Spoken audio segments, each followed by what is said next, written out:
And good evening, sports fans, and welcome to Thursday Night Live on the Prep Sports Report Facebook page. It's the coach, yours truly, Carl Damasi. It's the columnist, Stephen Elmo Weeks. And there he is, the new sports reporter all over the place, Travis Judon. What's up, guys? Nice having you on. What's happening, Carl? Hey, Carl. Hey, Stephen. Guys. You know, just keeping busy, Stephen, doing this virtual teaching stuff. It's driving me crazy. Yeah, I believe me, Mike. I understand everybody's kind of going through the same thing, but at least we have football this week, and that's definitely something to look forward to, right? Yeah, I'm excited, man. Even when we first started talking about high school football coming back and college football coming back a few months ago, when you guys started it seemed like it was a long, long way away. Yep.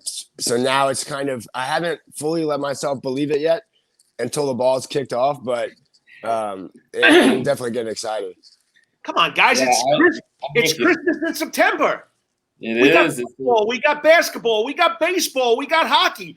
Hey, we got college football, we got high school games on TV. Hey, this is Christmas for me, guys. Yeah, I've been enjoying it. Last weekend I watched some of that Central Arkansas game that was on for a little while, and I watched some high school stuff. If you look at GHSA, there's some. There actually was some streaming games Tuesday and Wednesday, and they're going out. They're going through the weekend. I watched a couple of teams for a little while last night too. So yeah, it's cool to see football back. I'm looking forward to it. I know, like everybody else is too. But Travis, I mean, you could jump on this, and Steve.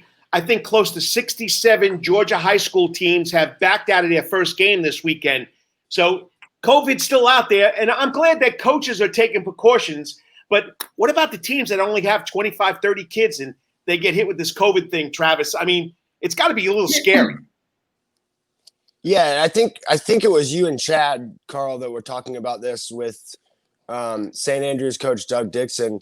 That we're always like an hour, a day, a moment away from kind of an entire program, and then maybe an entire schedule getting wiped for the year, and I guess for good reason. Obviously, everyone's trying to be as safe as they can, but it is worrisome to think that we're on the brink of starting, to let fans back in, and there's been scrimmages where plenty of fans have been let into the stadiums. It is a little scary to think about. I mean, I'll be honest about that. That part of it is sort of scary to me. I do think that the protocols and the players and coaches and stuff like that, that they've gotten a lot better at it, and they've learned, what to do and what not to do. But the fans aspect is definitely scary.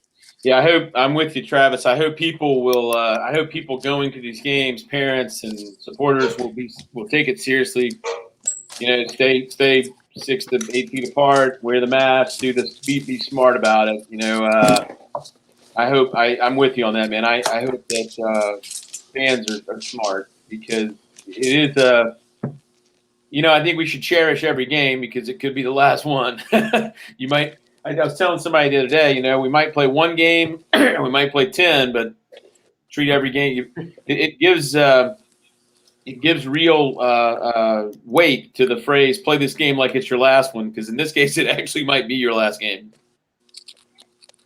Yeah, go ahead, Travis. Go ahead. Sorry, yeah, I was just going to say one more thing. The weight, what you just said, Stephen, the weight of the games, I think that still matters.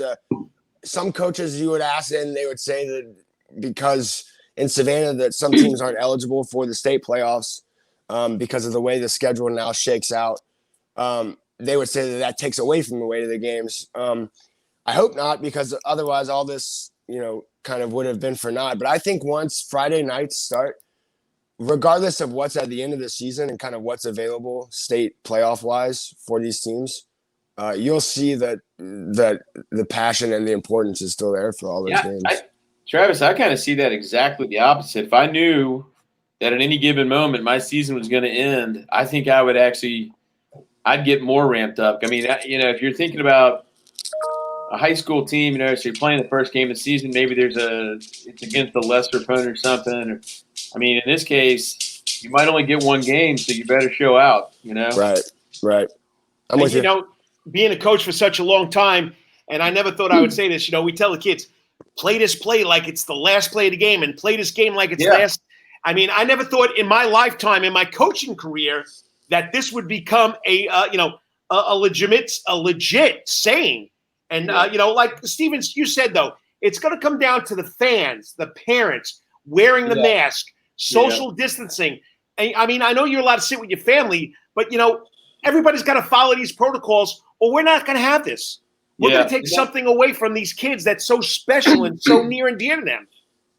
I agree. I mean, I think, it's just asking people to be responsible and be smart and, use the guidelines that have been provided. I think some encouraging trends in Savannah is many private schools have actually gone back to school, and there haven't been a whole lot of positive cases thus far. I mean, it's been close to 3-4 weeks, and it looks like the things that are being recommended and being implemented are working. So let's apply those to sports environments as well, and hopefully we can, hopefully give the kids, the players, a chance to have a season and give us a chance to enjoy watching them have a season, right? I mean, that's what it's all about. So, once again, you're watching Thursday Night Live with the coach, the columnist, and the sports reporter right here on the Prep Sports Report Facebook Live. Hey, great article on the Prep Sports Report website. I mean, Travis, your quarterback previews, the kicker from Richmond Hill, Britain, the Hogs, the Wildcat Hogs from Richmond Hill. And now you did your first week's preview, week 1 high school football preview. Hey, I know you got to be excited about it because you're going to see the real thing Friday night because you're going to cover the BC game, Benedictine, Burke County for Prep Sports Sport. Great job. Keep it going.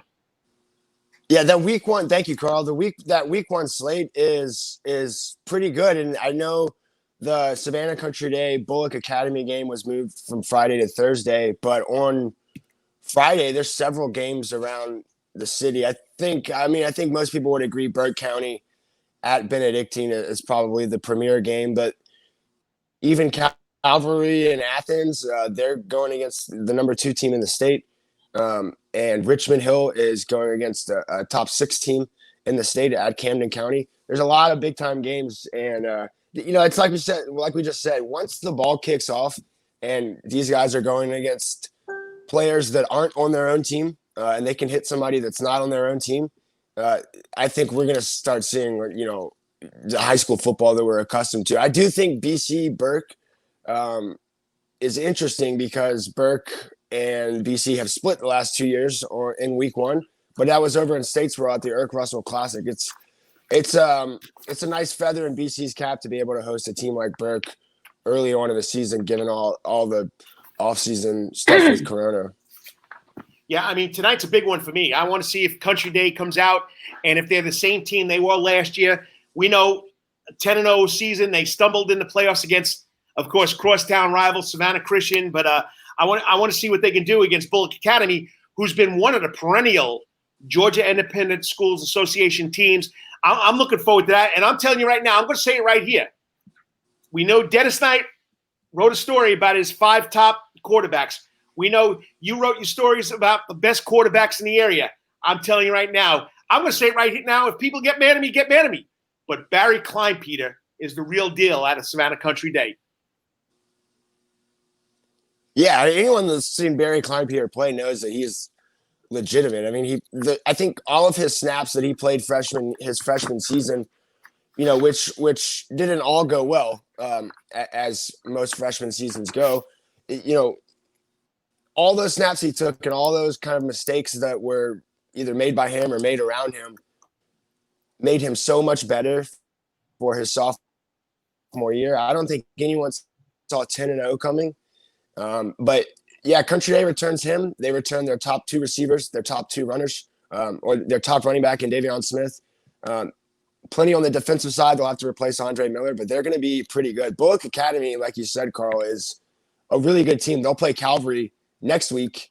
And they have Rodney Hill, who was at BC for a short time before transferring back to Bullock Academy.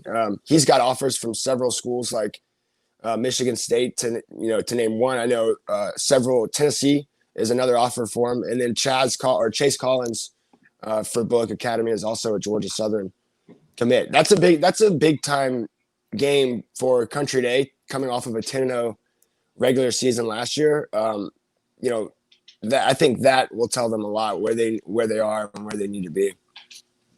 Steven, it's your alma mater. I mean, back in the 90s, were they as good as they are now?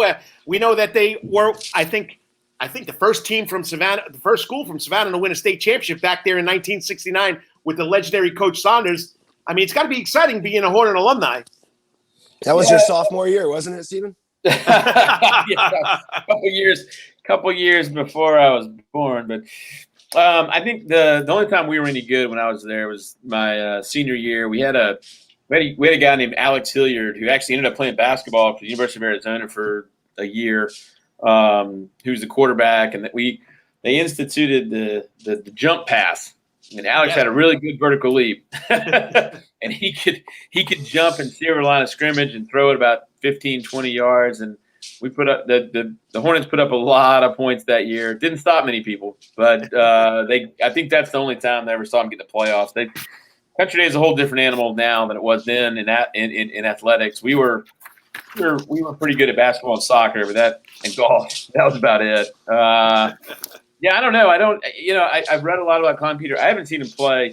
I've seen Holden Gerner play at BC. He's unbelievably good. Shocking. It's a man among boys kind of good. I assume Klein Peter's similar kind of talent.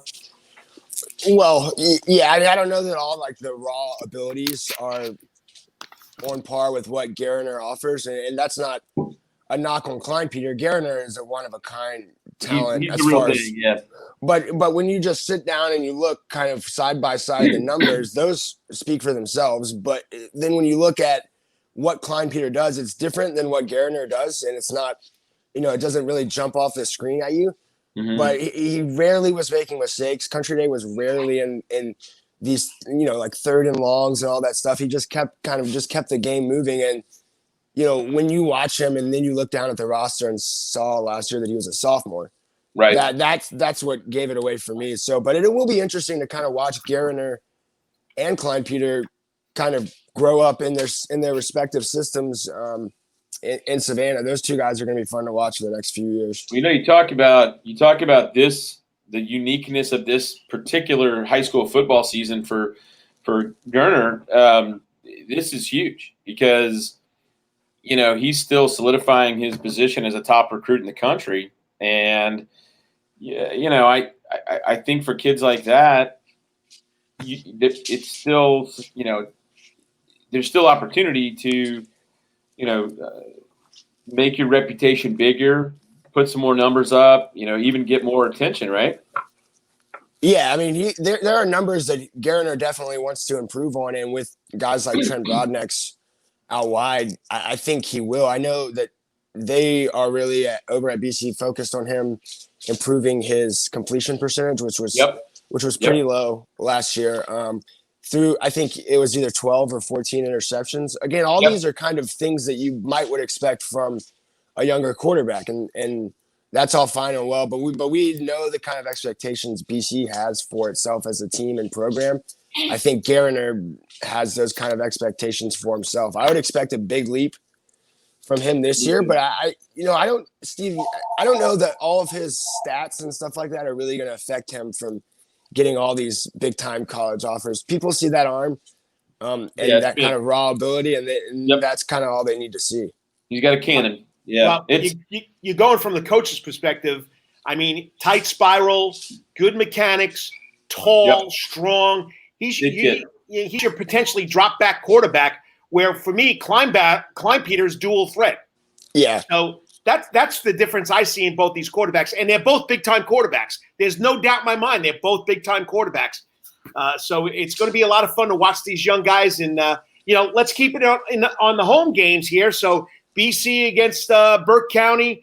Now we got Savannah Country Day at Bullock Academy, but the other game in town. Well, there's two other games. Go across the roadway I-16 to Pooler Stadium. ECI coming in to take on the Savannah Christian Red Raiders. And they get mad at me when I say that. Savannah Christian Raiders, Baker Woodward. So that's going to be an interesting game. I got to tell you, that has a lot of interest for me. I really like Coach Woodward. knew him a little bit when I was still covering games a little bit, and I like his style. I like the message. I've heard that people at Savannah Christian are just in love with the everything he's brought, both as a coach and as a leader and as a mentor for the players. I'm interested to see what Savannah Christian is going to look like. Not only now, but obviously when things normalize a little bit. So yeah, and ECI obviously has a tremendous reputation for bringing in. They'll show up. They'll look good getting off the bus every year. That's been the reputation for ECI, as for as long as I can remember. Yeah, it's always better to get ECI at your place. Absolutely. You don't want to play them. You do not want to go up to Twin City. Right. Yeah. The soundtrack alone at the stadium is enough to intimidate most teams at ECI.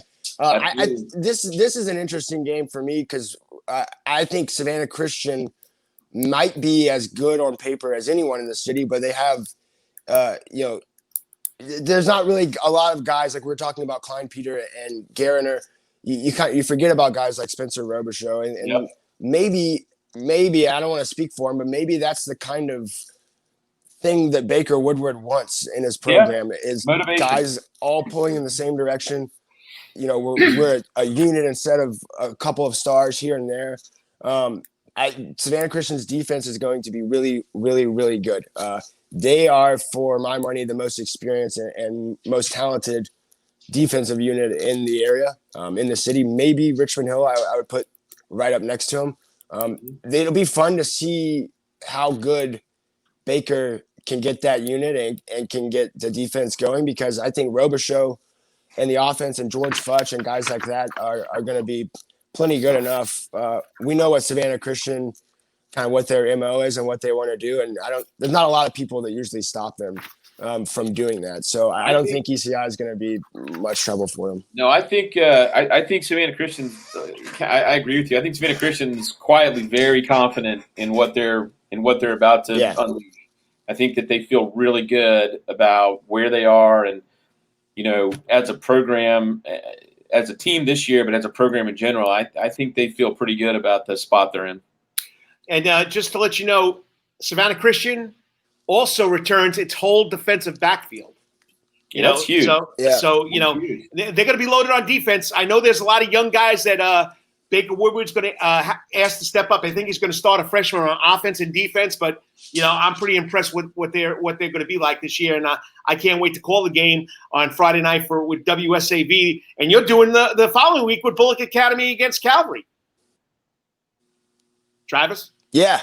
So Greg gets back-to-back superstars for his analyst to open the season. All right, you're watching Thursday Night Live with the coach, the columnist, and sports reporter Travis Jordan on the Prep Sports Board Facebook Live. Another game in town, the only other game in town, good old St. Andrews and Doug Dixon and the mighty 21 Lions taking on John Paul II. I tell you, I've got a friend whose son plays for St. Andrews, and that's a really close-knit school, close-knit program. Kids really play for each other when the numbers are that small. You're playing both ways. You got Ironman football going on. It's always interesting to see schools like St. Andrews and Bethesda, and I used to like going to watch go watch Bible Baptist play. Bible Baptist, remember they dropped down to 8-man football for a while. That was actually pretty cool, man. It was fun to watch. That was really, really fun to watch. It was insane. I'll swear by that. Yeah, it's like arena football. Yeah. But I like the atmosphere around those small teams, St. Andrews. And I'll tell you, for when I look at something like that, a home game for a team like that is a pretty big deal, Oh, yeah. Especially when you're that close and you're playing so many roles. And I don't know, I just have always liked the atmosphere surrounding small teams and having so much to be responsible for. And just so you know, Stephen, it's going to be even smaller out there on Wilmington Island. Each team is only allowed to let in 45 guests on their guest list. So that's good. They're taking it serious. So oh yeah. So if you're a betting man, bet on those teams to finish the season. Yes. All right. Well, Travis, teams are hitting the road. First big one. Richmond Hill Wildcats taking on the Camden County Wildcats down there in Kingsland. And we know Camden County, since Jeff Herron took over that program, rebuilt it as one of the perennial powerhouses in the big boy division. But don't take Matt Lizotte and those Wildcats too lightly, especially those hogs on the offensive line. Yeah, well, so Friday night I'll be at Burt County, BC, but I'll have that game on NFHS or whatever that the network is to watch, because I cannot wait to watch Richmond Hill and Camden County. I don't know a lot about Camden County, but what I will assume is that they're big, fast, and talented, because that's what Camden County usually. Safe assumption. That's what they usually are, right?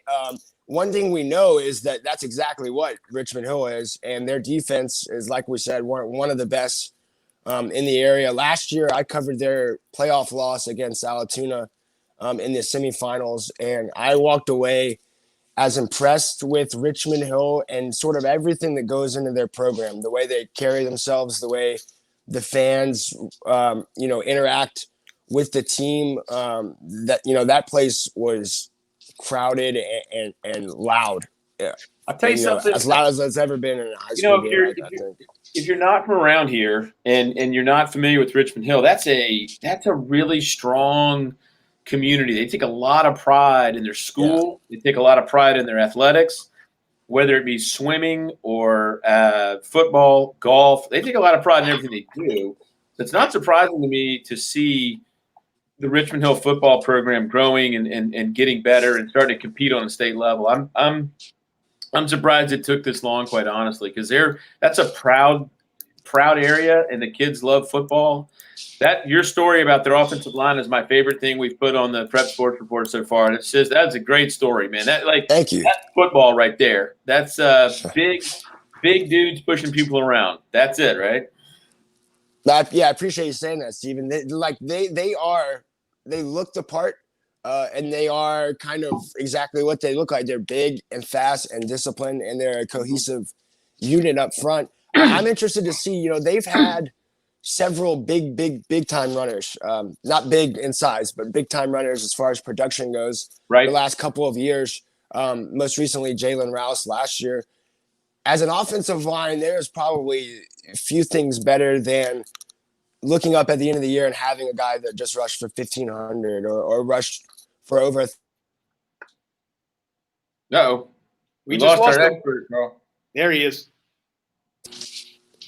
You're back. We can see you. Okay, I'm back. We can't lose you. You're carrying the show. We didn't kick the ball off yet, so don't get so excited here, Travis. We didn't kick the ball off yet. Sorry, hey, I'll pace myself. We can't lose our star player in the middle of the show, man. You're carrying the ball.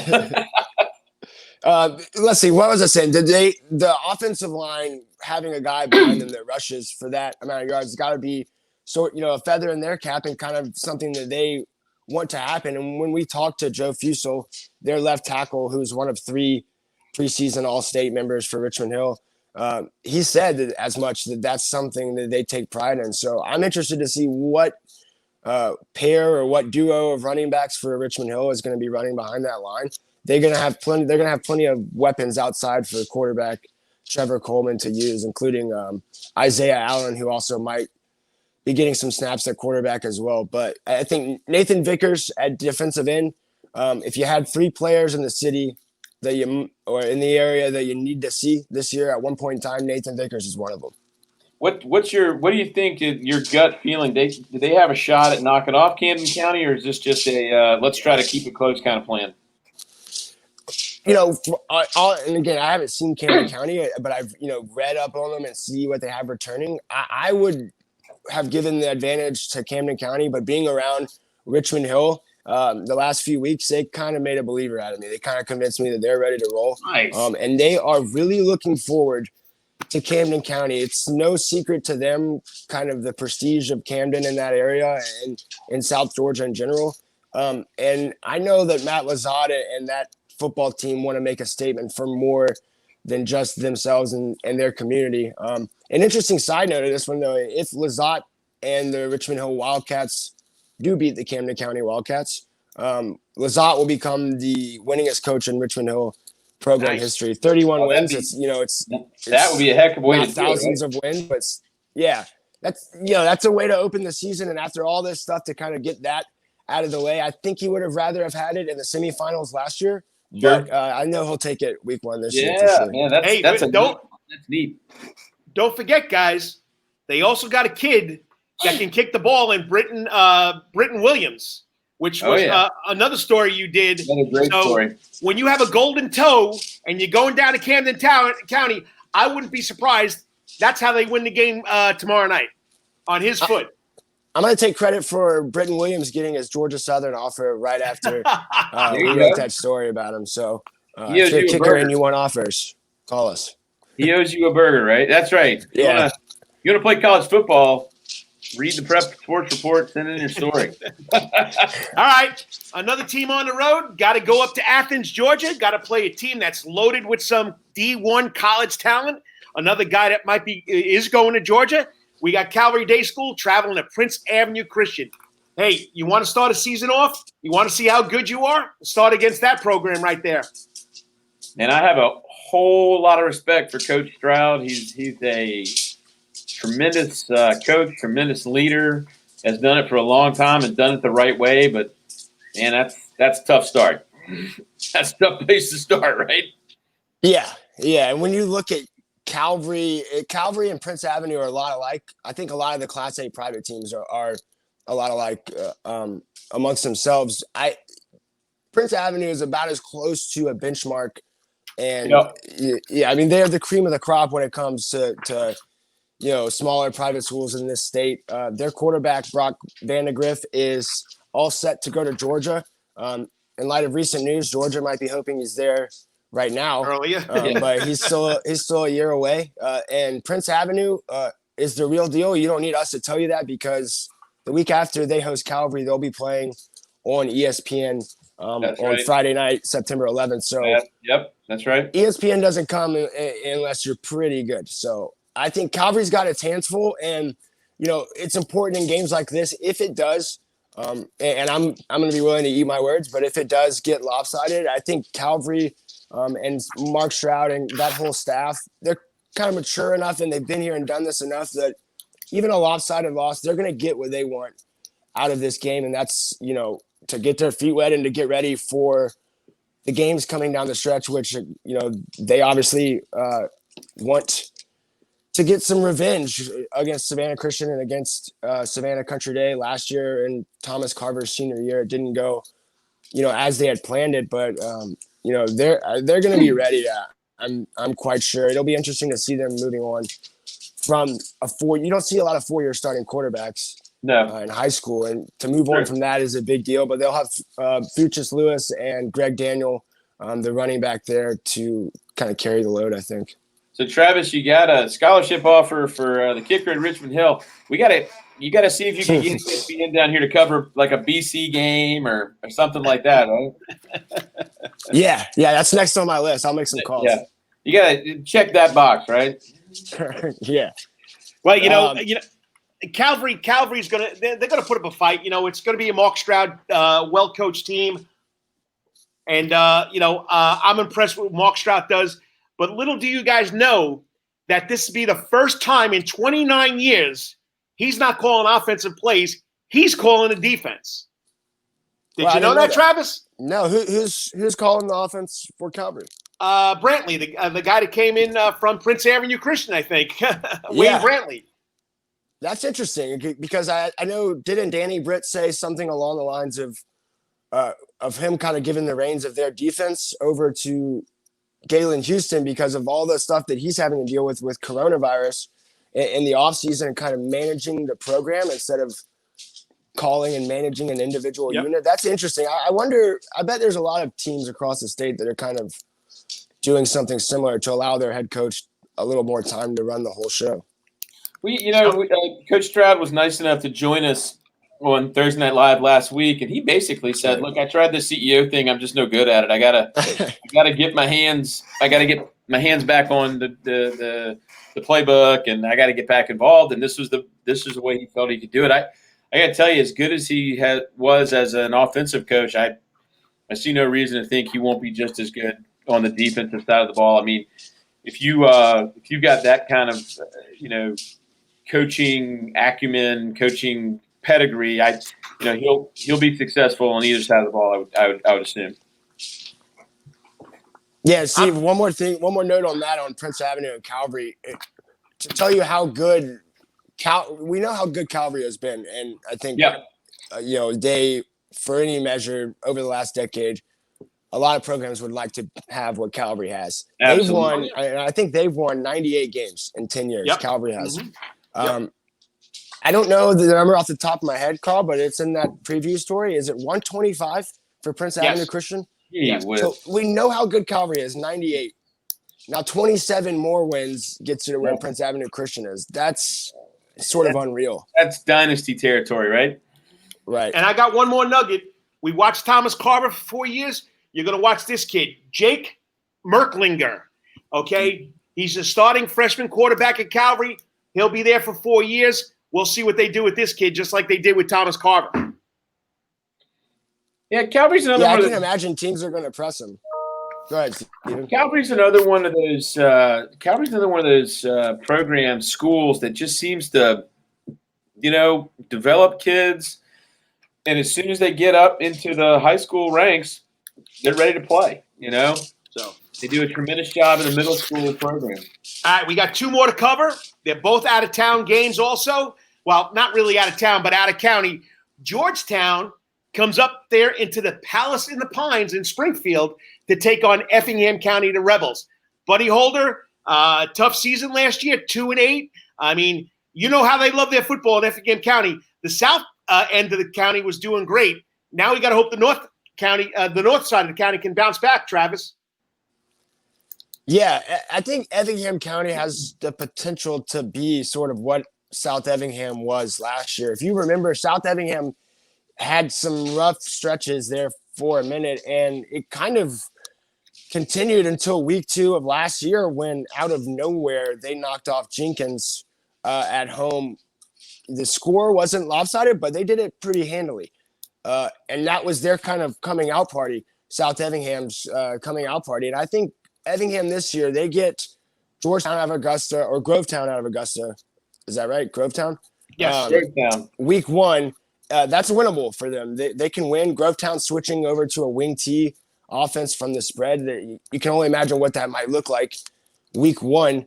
So I don't know how much film and how well Effingham's defense can be prepared for that. But they're returning quarterback Zach Garcia and then brothers Wallace on the outside. I think it's Kyrie and Kayvon, maybe Kyrie and another one. Keon and Kyrie. Keon and Kyrie. One thing's for sure, they can both catch it, and I think Zach Garcia will be throwing it early and often for Effingham. If they can beat Grovetown, week 2 they'll have BC, and that to me looks a lot like South Effingham Jenkins last year. One team heavily favored, I would assume. Another team kind of looking to get its season off on the right start. Effingham's a team to watch for me. And like you said, Carl, they are plenty excited out in Effingham. And let me just say one thing about this kid, Garcia, under the radar. No love. He's the real deal, man. I know, and nobody knows about him. Nobody knows about him except me and you. I mean, he's under the radar. You got to do better than 2-8. You got to do better than 2-8. I think that's the. Well, you know. Come on, and Steve, you can vouch for this. It's not all the quarterback's fault. No.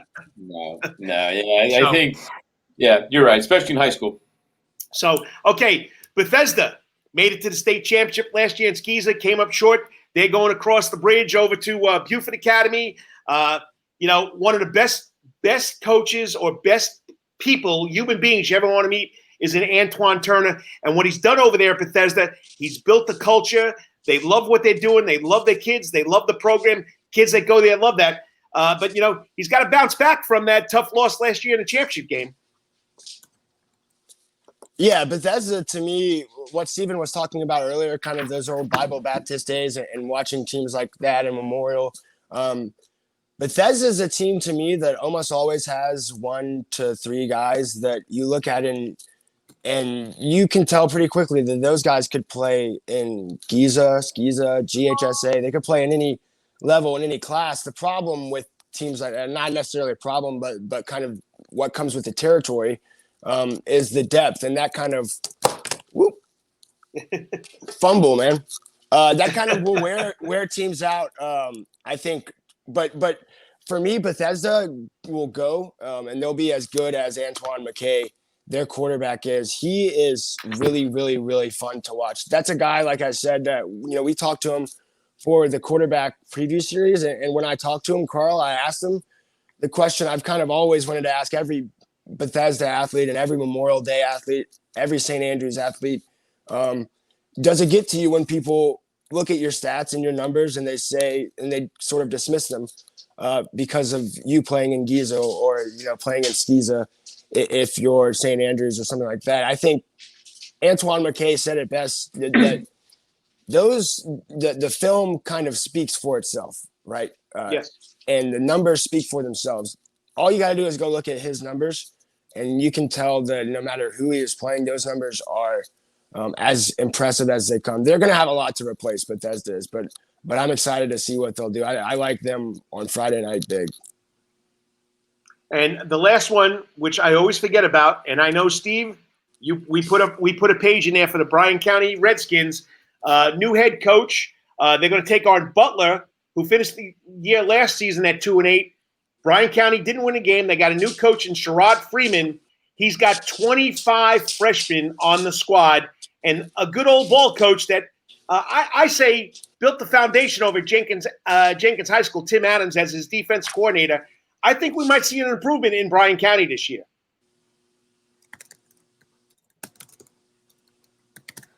Go ahead, Travis. Oh, yeah. Sorry.